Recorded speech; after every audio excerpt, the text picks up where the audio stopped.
আসসালামু আলাইকুম everyone and welcome back to our channel. আমরা ঈদের ছুটিতে বাড়িতে আসছি। এই জায়গাটা আমাদের খুবই প্রিয় এবং খুবই স্মৃতিকাতর একটা জায়গা।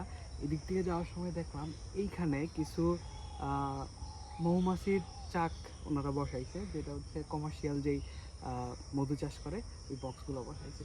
তো আমি কখনো বাস্তবে দেখি নাই, আজকেই প্রথম। তো চলেন আমরা একটু দেখার চেষ্টা করি। বিষয়টা ডেঞ্জারাস হইতে পারে, তো আশা করতেছি কিছু হবে না। কালকে ঈদের দিন, আল্লাহ মাফ করুক।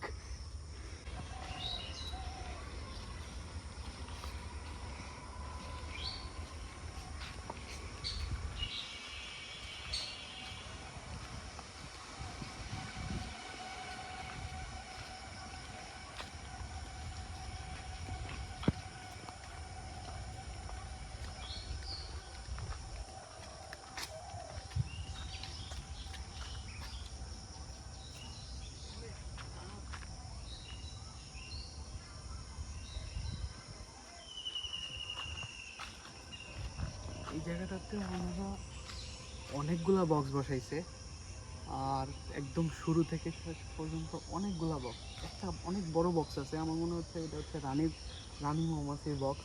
আমি জানি না প্রত্যেকটা বক্সে রানী থাকে কিনা, অথবা শুধুমাত্র একটা বক্সে রানী থাকে কিনা। আমরা একটু ওইদিকে যাই দেখি। কিন্তু আশেপাশে অনেক মৌমাছি উড়াউড়ি করতেছে, আমার খুব ভয় লাগতেছে যদিও। আল্লাহ ভরসা, চলেন।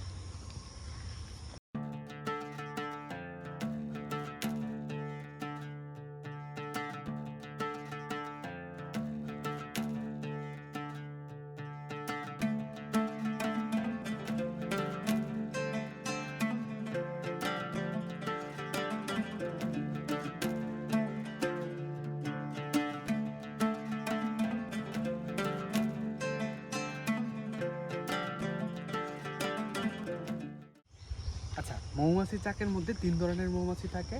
একটা হচ্ছে রানী মৌমাছি। রানী মৌমাছির কাজ হচ্ছে শুধুমাত্র ডিম পাড়া, তার আর কোনো কাজ নাই। আর দ্বিতীয়ত হচ্ছে পুরুষ মৌমাছি, বা এটাকে ড্রোন মৌমাছি বলে। আর তৃতীয়ত হচ্ছে কর্মী মৌমাছি। মূলত মৌ বা মধু সংগ্রহ করার যে কাজটা, এটা শুধুমাত্র কর্মী মৌমাছি করে। বাকি যে দুই প্রজাতির মৌমাছি আছে তারা মূলত রানীর কাজ হচ্ছে, যেটা বললাম, বংশবৃদ্ধি করা এবং ডিম পাড়া। এবং চাকের যেই শৃঙ্খলা এই শৃঙ্খলা বজায় রাখা হচ্ছে রানীর কাজ। আর পুরুষ মৌমাছির কাজ হচ্ছে একমাত্র ব্রিডিং করা, এছাড়া আর তার কোনো কাজ নাই। পুরুষ মৌমাছির আসলে হুল থাকে না, হুল থাকে শুধুমাত্র কর্মী মৌমাছির।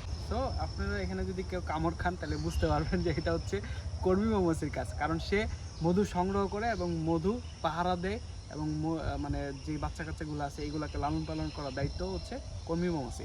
আরেকটা বিষয়, এখানে খেয়াল করলে মাঝে মধ্যে দু একটা মৃত মৌমাছি দেখতে পাওয়া যাইতে পারে। এখানে একটা দেখছি, এই যে এখানে একটা মৌমাছি দেখেন, এই মৌমাছিটার আসলে মাথা নাই। ঠিক আছে, একটু ভালো করে দেখো, মাথা নাই। আচ্ছা, এই জিনিসটার কারণ কি? এই জিনিসটার কারণ হচ্ছে, চাকের মধ্যে যদি কোনো মৌমাছি অপরাধ করে, তাইলে এই যে অন্যান্য মৌমাছিরা আছে, রানীর নির্দেশে ওই মৌমাছিরা তাকে কতল করে দেয় এবং তার শিরচ্ছেদ করে তাকে হচ্ছে মৃত্যুদণ্ড কার্যকর করে। তো এটা খুবই ইন্টারেস্টিং একটা বিষয়, যে রানী মৌমাছি যদি কোনো মৌমাছি হচ্ছে এখান থেকে মধু চুরি করে খায় অথবা অন্য কোনো অপরাধ করে, সেক্ষেত্রে তারা কি করে, তাকে একটা শাস্তি দেয়, এবং তার একমাত্র শাস্তি হচ্ছে মৃত্যুদণ্ড, এবং তার মাথা শরীর থেকে আলাদা করে দেওয়া হয়।